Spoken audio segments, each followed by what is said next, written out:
টিভি9 বাংলার খবরের জলপাইগুড়ির গোড়ালবাড়িতে আবাস প্রতারণায় তড়িঘড়ি পদক্ষেপ। জালিয়াতি ধরা পড়লে ফেরাতে হবে আবাসের 1,20,000 টাকা, জানিয়ে দিলেন বিজেপি পরিচালিত পঞ্চায়েত সমিতির সভাপতি। সার্ভে আপলোড করবো জব কার্ডটা, আচ্ছা, তখন আপলোড নিচ্ছে, তখন দেখা যাচ্ছে যে অলরেডি এক্সিস্ট। এ পাড়ার জব কার্ড নাম্বার দিয়ে ও পাড়ায় আবাস বাগানো, কোটি কোটি টাকা আত্মসাৎ। তৃণমূল পরিচালিত জলপাইগুড়ির গড়ালবাড়ি পঞ্চায়েতের বিরুদ্ধে মারাত্মক অভিযোগ ওঠে। বৃহস্পতিবার টিভি9 বাংলা এই খবর সম্প্রচার হয়, তারপরেই একের পর এক পদক্ষেপ।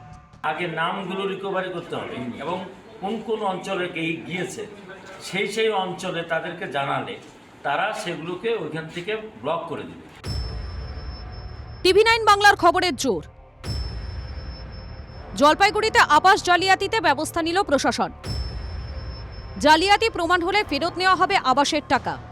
গ্রাম পঞ্চায়েত অফিসে সুরাহা না হওয়ায় এবার জলপাইগুড়ি বিডিও অফিসে এসে হাজির হয়েছে আবাস বঞ্চিতরা।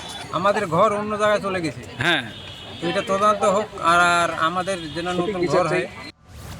বিজেপি ক্ষমতায় আসার পর আবাসে জালিয়াতি রুখতে বেশ কিছু ব্যবস্থা নেওয়া হয়েছে। আবাসের সমীক্ষায় সামনে আসে তৃণমূল জামানায় বিস্তর প্রতারণার অভিযোগ। আপনার কোথায় বাড়ি? বাড়ি গোড়ালবাড়ি। তো কোথায় চলে গেছে আপনার ঘর? খারিজাবের বাড়ি। ঘরে অ্যাপ্লাই করতে গেলাম, তখন শুনলাম, দেখতেছি যে আমার সাবমিটে নিচ্ছে না। তার মানে কোনো দুর্নীতি হয়েছে নিশ্চয়ই? হ্যাঁ, অবশ্যই দুর্নীতি হয়েছে। গড়লাবাড়ি এলাকায় বাসিন্দাদের অভিযোগ তৃণমূল আমলে বেশ কিছু বাসিন্দা জব কার্ড নাম্বার ব্যবহার করে জেলার অন্য পঞ্চায়েতের বাসিন্দারা ঘর পেয়েছেন। বুথ পিছু অন্তত 20 জন প্রতারিত হয়েছেন বলে অভিযোগ। এলাকাবাসীর দাবি অন্তত 200 জন মানুষ প্রতারিত। গ্রাহক পিছু আবাসে 1,20,000 টাকা হলে দুর্নীতির প্রমাণ 2.5 কোটি বলে অনুমান। এই যে সরকারি টাকা এইভাবে তছরূপ হলো, এগুলোর যেন সঠিক তদন্ত করে বিচার করে এবং এই দোষীদের আমরা জেলে দেখতে চাই। জালিয়াতির ফাঁদে পড়ে এই বর্ষার ভাঙা ঘরেই থাকতে হচ্ছে মানুষগুলোকে।